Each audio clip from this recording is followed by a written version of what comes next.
Fala pessoal, tudo bom? Meu nome é Rodrigo Toledo e hoje eu vou falar um pouquinho mais sobre o Asus ZenBook, que está aqui em casa para teste já há alguns dias, e vou dar uma geral no que eu achei, quais eram as configurações e como este notebook se saiu aí no uso diário, no uso comum de uma pessoa comum, com algumas exigências ali, talvez um pouquinho maiores, mas no geral um uso bem comum, bem tranquilo. Vamos nessa? Então vamos lá. Bom, pessoal, então antes de mais nada, dá uma passada aqui no site da própria Asus para mostrar alguns detalhes, né, desta máquina que eu achei bem interessante. Eu gosto desse tamanho de 14 polegadas porque ela fica melhor na mochila, até numa bolsa para uma mulher fica mais legal, ou uma pequena mochila para o homem, tanto faz, mas você consegue levar um notebook com uma tela grande, né, que 14 é quase 15, né, e é mais do que 13, então você tem, independente dessa brincadeira, gente, assim, é um tamanho bom, é um meio de caminho, não é tão pequeno quanto o de 13, nem tão grande quanto o de 14. E com essas bordas finas dessa máquina, realmente acaba fazendo uma grande diferença. O processador é um processador de 11ª geração da Intel, tá? Então realmente é um belo notebook. Aqui uma geral nele, ele realmente é muito leve, ele pesa 1,19 kg, tá bem fininho também e tem uma capacidade de carga bem interessante, tá? Aqui falando um pouquinho mais da tela, né? A tela realmente é uma tela muito bonita, não tenho nenhuma reclamação, adorei a qualidade dela, ela tem uma proporção tela-corpo muito boa e 100% da gama de cores sRGB, tá? Então realmente é isso que você vê na vida real. Ele tem uma visualização bem interessante e tem o Screen Pad, que eu senti ele mais esperto do que no modelo anterior que eu testei, tá? Então ele está aqui embaixo, bem grande, tem como você escolher aplicativos, tem como você ou usar como um trackpad normal ou colocar uma calculadora, colocar uma segunda tela aqui, realmente é bem interessante, traz muitas possibilidades dependendo do que você está utilizando, tá? Então você pode colocar algumas funções aqui embaixo ou outro aplicativo e realmente dá uma visualização extra, né? Você acaba ganhando uma telinha que pode ser bem interessante em algumas situações. Aqui, falando de processador, como eu disse, é um Intel Core i7 de 11ª geração, tem uma placa integrada de vídeo, temos 512 de SSD e até 8 de RAM, tá? Gostaria de um pouquinho mais de RAM, mas não tive nenhum problema com performance com este tamanho de RAM. Aqui dá para mostrar aqui, até numa bolsa, né, que eu comentei agora há pouco, como ele fica pequenininho, como ele cabe, né? Ele tem, isso que é legal, ele me lembra até o XPS 13, que era um computador que eu gostava bastante, que ele era bem pequenininho, bem compacto, mas ao mesmo tempo tinha uma tela com aproveitamento muito legal, tá? A cor dele tá bem bonita, essa cor meio cinza. Outras características interessantes, ele tem o Wi-Fi 6, que é super rápido, tá? Eu fiz alguns testes aqui com o roteador que eu tenho da TP-Link, funcionou super legal, uma velocidade super alta. Parte interessante, tem uma USB regular aqui, tem entrada para fone de ouvido e leitor de cartão, e do outro lado HDMI e duas Thunderbolt 4, isso é bem legal mesmo. Você pode você acaba utilizando para carga e tem uma extra aqui que você pode utilizar para um HD, para algum outro periférico, tá? Eu estou usando para um SSD com esse aqui, ó, vamos ver se eu consigo o foco. Esse aqui que é USB tipo C dos dois lados, funcionou super bem, super tranquilo. Tá, tem a suíte aqui, o software MyAsus, não suíte, o software, né, que integra ali o teu telefone de uma forma mais interessante, seja ele iOS ou Android. Então você consegue ter uma integração um pouco maior para você poder visualizar imagens, interagir um equipamento com o outro de uma forma mais interessante. O áudio é de grife, né? Como sempre, já há algum tempo a Asus entrega esse áudio de grife, desculpa. E aqui nós temos aquela certificação, né, especificação militar, então aguenta teoricamente aguenta pancada, teste de altitude, teste de vibração e tudo mais. Nunca fiz esses testes, ainda mais com o equipamento emprestado, mas é o que dizem aqui, nós temos essa certificação. Agora vamos para o notebook para dar uma olhada um pouquinho mais no detalhe. Bom, então tá aqui o notebook, realmente ele é bem compacto mesmo, dá para ver ó, pelo tamanho da minha mão, ele é bem pequeno. Aqui nessa parte traseira tem essa parte para, acho que troca do ar, né, tanto aqui quanto aqui embaixo. Nós temos aquele esquema de utilizar a tela, tá vendo que tem uma borrachinha aqui, ó, para elevar um pouco o notebook. Aqui, como eu tinha mostrado na foto, as conexões, o cartão, o fone de ouvido e uma USB regular. E do outro lado, aqui nós temos o HDMI, a USB tipo C para carga e uma segunda USB tipo C. Tá? Para vocês terem uma ideia, um ponto que me chamou bastante atenção, eu até mostrei no unboxing dessa máquina, é o tamanho reduzidíssimo deste acessório aqui, que é o carregador de 65 watts. Tá? Então, um carregador bem forte, num tamanho bem compacto. Para ficar perfeito, para mim, podia ser aqui o USB tipo C também, né? Para você poder trocar o cabinho, mas como o cabo é de uma qualidade super alta, um cabo ali bem mais espesso do que os cabos que vêm com os carregadores da Apple, por exemplo, isso aqui tem cara de que vai durar muito tempo assim super sossegado. E aqui USB tipo C do outro lado. Vou até ligar ele aqui na tomada para continuar a brincadeira. Então aqui ó, USB tipo C, está carregando, bem interessante ter essa possibilidade.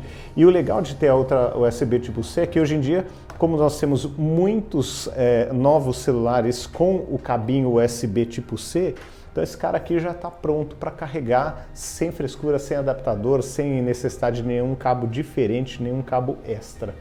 Tá? Então vamos lá, abrindo o notebook, o que obviamente chama a atenção, né? Aqui nós temos um trackpad gigante aqui, um pouquinho mais daquelas especificações que eu já comentei com vocês, sonzinho de grife, aqui o bicho com a telinha apagada, a segunda tela, e aqui mais uma pequena festa de adesivos que eu não sou muito fã, mas entendo que são necessários, né, para você saber o que você está comprando. Aqui, como eu disse, né, quando você abre a tela, ela consegue ficar um pouco aqui para baixo e elevar, deixar ele numa posição um pouco mais confortável. Clicando aqui, vamos ligar a criança para vocês verem um primeiro impacto interessante, né? A primeira coisa que você nota é ali, ó, nós temos aquela luzinha ali que está tentando me encontrar para poder desbloquear, ó. Cheguei aqui na frente, o bicho desbloqueou. Então isso é muito legal. Eu acho que isso, na minha opinião, é até mais interessante do que você ter a digital aqui, né? Então realmente, para mim, isso quebra um galho gigantesco. Aqui que eu tinha comentado com vocês, né? A USB tipo C extra, eu posso ligar tanto o meu celular quanto um segundo HD. Então entrou aqui o HD, ele já tá bonitão, prontinho para o uso, tá? Aqui, vamos tentar mostrar um pouquinho mais para vocês, apesar do reflexo, né? Aqui é a telinha que eu comentei, né? Então você tem aqui como colocar, por exemplo, né? Você tem como colocar esse teclado numérico. Quem trabalha bastante com planilha pode ser interessante. Você liga o mouse aqui, ó, fica no mouse e digita aí tua planilha sossegado, tá? Então a transição, né? Esse toque para você abrir alguma coisinha e voltar é bem interessante, é bem rápido. Ó, aqui, ó, ele abriu, chamou ali a calculadora. Você tem como chamar alguns outros aplicativos aqui também, previsão do tempo. Então você tem como abrir várias coisas e interagir com essa telinha aqui, e dependendo do programa você pode ver as informações aqui, o que é bem interessante, tá? Aqui tem alguns controles, né? Navegador de aplicativos, tarefas em grupo, tem como aumentar ou diminuir a luminosidade, e aí você consegue, por esse lado aqui, olha que interessante, ativar o mousepad aqui, o trackpad mesmo, e poder utilizar aqui como um mouse normal, né? Então achei bem interessante e bem útil. E aquela história, né? É um conjunto muito legal que entrega uma performance muito boa com um espaço bem pequenininho.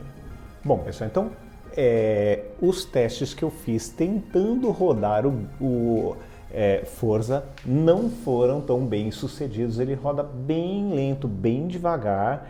Em uma oportunidade ele chegou a funcionar um comecinho ali de volta, depois parou. Então é aquela história, não é para isso, tá? Não é para isso. Talvez um jogo mais leve do que o Forza seja possível de utilizar, mas jogos muito pesados ele não vai rodar. Ah, mas para edição de vídeo é possível editar vídeo nele? Olha, eu testei aqui com o DaVinci Resolve. 4K ficou um pouco difícil, vai lento, bem lento, acaba indo, mas demora bastante tempo. E agora se você usar um Filmora com vídeos até 1080, 30 frames, talvez até 60, você vai conseguir ter um bom desempenho. Nada muito além disso, porque é uma máquina para escritório, para navegação na internet, para escritório, em tarefas até pesadas, planilhas pesadas, ele aguenta tranquilo, com apresentações de PowerPoint super gigantes ali, beirando 1 GB, aguenta tranquilo, mas esse é o limite, não é uma máquina para criação de conteúdo, edição de vídeo, de áudio pesado, tá? Um ponto interessante é essa possibilidade de usar a segunda tela que eu tinha comentado com vocês, né? Então, aqui só para mostrar um exemplo rápido, aqui eu tenho essa primeira tela aqui e a segunda tela, tá vendo que eu tenho aqui um YouTube, tá? O que acontece? Ele tá aqui embaixo, ó, agora eu vou mostrar para vocês, que é bem interessante, ó. Ele tá aqui embaixo, então eu posso colocar um vídeo para rolar aqui embaixo. Então, olha, aqui fica rolando algum vídeo, ou música, ou Spotify, o que eu quiser, pode rodar aqui. Então, clicou aqui, ó, você vai ter o vídeo rolando, tá?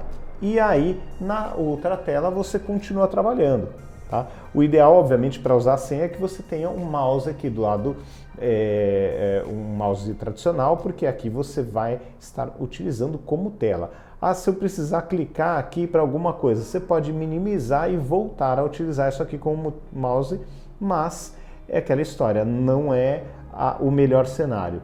Dá para você, ó, aumentar essa tela, olha que legal. Então você consegue assistir esse belo pênalti aqui, ó, ou diminuir. Aí precisou fechar ou minimizar, ó, você minimiza aqui. Agora você precisa ver o que está aberto, ó. Ele mostra o que está aberto. Você pode limpar e aí você pode voltar aqui pro mouse, tá? E aí ele assume a função mouse novamente, tá? Então eu achei muito interessante e muito útil, tá? É bem interessante mesmo. Aí você usa como for mais interessante para o momento que você está fazendo ali o teu teste, o teu uso normal. O DaVinci Resolve funcionou, mas aquela história, para vídeos mais leves, se você quiser editar em 4K, esquece, porque ele vai demorar muito, vai ter sofrimento pra caramba, porque não é uma máquina feita para isso, mas ele roda até 1080, 30, eu arriscaria dizer que dependendo do vídeo até 60, 1080, 60, mas o ideal é 30, você consegue editar numa boa, tranquilamente, tá? Então, eu acho bem interessante aquela história, ter a possibilidade, tá? Eu recomendaria utilizar o Filmora aqui, porque é um software mais leve e você não vai ter dor de cabeça e a máquina vai dar conta, tá? Mas também funcionou com o DaVinci. Muitas abas abertas, eu dou preferência quando eu estou testando máquinas com o sistema operacional da Microsoft, eu procuro usar o Microsoft Edge. Ele funciona direitinho, testei com o Chrome também, não tive nenhum problema, abri muitas abas, ele deu conta tranquilamente, tá? E é aquela história, na minha opinião, essa aqui é uma máquina excelente para estudo, para trabalho de escritório e não é recomendado, obviamente, nem para game e nem para trabalhos de edição e criação de vídeo e áudio no nível profissional. Você quer fazer um negócio mais do dia a dia, você vai conseguir tranquilamente um videozinho, uma edição mais simples, um vídeo mais leve, não tem problema, ela dá conta, mas tenha isso em mente, essa máquina aqui é uma máquina para escritório, não é uma máquina para você usar em trabalhos criativos mais pesados. Mas o que eu notei também, a máquina não tem um aquecimento forte, sabe? Ela fica numa temperatura bem razoável, as ventoinhas também são bem silenciosas, não é uma máquina barulhenta, e olha que eu tenho experiência com máquina barulhenta, com Dell G5, que parecia que tinha um foguete, né, na mesa. Aqui você não sente nem o mesmo calor e nem o mesmo ruído. Ela é uma máquina super silenciosa e o que eu disse, ela tem uma tela com uma proporção excelente, então eu acho interessante para quem vai trabalhar na rua uma máquina dessa. A construção é super forte, essa questão que eu até comentei com vocês do reconhecimento, né, de face para você poder desbloquear a máquina. Então, assim, é uma máquina excelente, gostei bastante de poder testá-la e eu acho que vale a pena nessas condições. Trabalho de escritório, estudo, você está numa faculdade, você está no ensino médio, seja lá onde você esteja estudando, uma pós-graduação, qualquer coisa parecida, para aulas, em geral o estudo é excelente. Para trabalho, assim, é uma máquina que eu lembro da minha última máquina do UOL que eu usei para trabalho. Essa máquina aqui dá um couro naquela máquina, tá? E é uma máquina, claro, aquela também era focada mais para escritório, era um Dell também, era um Dell, mas assim, um Dell forte, mas forte para escritório, não para trabalho de criação. E essa máquina, ela é menor, ela é mais compacta, mais fácil de carregar, mais fininha e a bateria dura bem. Eu consegui ficar ali muitas horas aqui utilizando ela na bateria. Também a USB tipo C para carregar, eu achei um ponto super favorável. A segunda USB tipo C para poder ligar celular ou um HD, como eu liguei aqui, um SSD. Então, realmente é um negócio que parece besteira, mas faz uma diferença incrível. Então, de uma forma geral, eu gostei bastante da máquina. Outro ponto positivo, né, óbvio, não tem como deixar de comentar esse screen pad aqui para você poder, por exemplo, digitar, como eu mostrei para vocês, digitar uma planilha ali, o conteúdo de uma planilha. Então, você digitar aqui e descer as células por aqui, otimiza demais o trabalho, gente. Então, realmente, isso aqui é um negócio que é mais interessante do que parece, né? A uma primeira vista, não parece que você vai usar muito, você fica na dúvida, poxa, será que vai ser interessante e tal? É interessante, no dia a dia é bem melhor do que parece. E é isso, gente. Eu gostei da máquina. É uma máquina que eu compraria se eu não tivesse que trabalhar com edição de vídeo. Se fosse ali a minha praia, eu trabalhar com escritório, se eu tivesse no UOL, eu estaria com uma máquina dessa aqui feliz da vida. Eu ia torcer para me darem uma máquina dessa para usar no trabalho. Muito leve, qualquer mochila super discreta leva e você consegue ter uma performance para aplicativos de escritório assim acima da média, tranquilo, com uma máquina silenciosa, com uma máquina fininha, pequena, com baixo aquecimento. Então, realmente me surpreendeu e uma coisa que eu achei interessante, ela realmente é uma bela evolução do modelo anterior. Eu testei aqui também no canal o modelo anterior e não sei, eu senti até o trackpad aqui, o screen pad mais esperto, mais rápido, sabe? Mais legal de utilizar. Então, realmente valeu a pena testar. Meus agradecimentos à ASUS por mandar mais esse belo notebook e fica a dica aí para quem quer uma máquina boa para escritório. Bom, pessoal, então é isso. Essa foi a nova máquina da ASUS ZenBook com aquela segunda tela que realmente dá um estilo diferente e, mais interessante, traz funcionalidade, né? Você pode usar para várias coisas diferentes e, obviamente, dependendo do programa que você estiver utilizando, pode até ampliar as utilizações, tá? Você pode usar desde da digitação de números, você pode colocar uma calculadora para rodar ali, você pode colocar várias coisas interessantes. Então, realmente agrega funcionalidade, né? Não é aquela frescura, né? Um negócio ali que é só para fazer graça. Realmente dá para adicionar funcionalidade interessante e deixar o uso muito mais legal para o dia a dia e com mais produtividade, porque você não precisa ali de um segundo monitor, né? Tudo bem que ele é pequenininho, mas ele acaba servindo para muita coisa interessante ali, deixar rolando o Spotify de fundo, deixar até vídeos ou áudio rolando no YouTube, então fica ali uma segunda tela bem interessante, tá bom? Então é isso, pessoal, um grande abraço para vocês, até o próximo vídeo, tchau, tchau.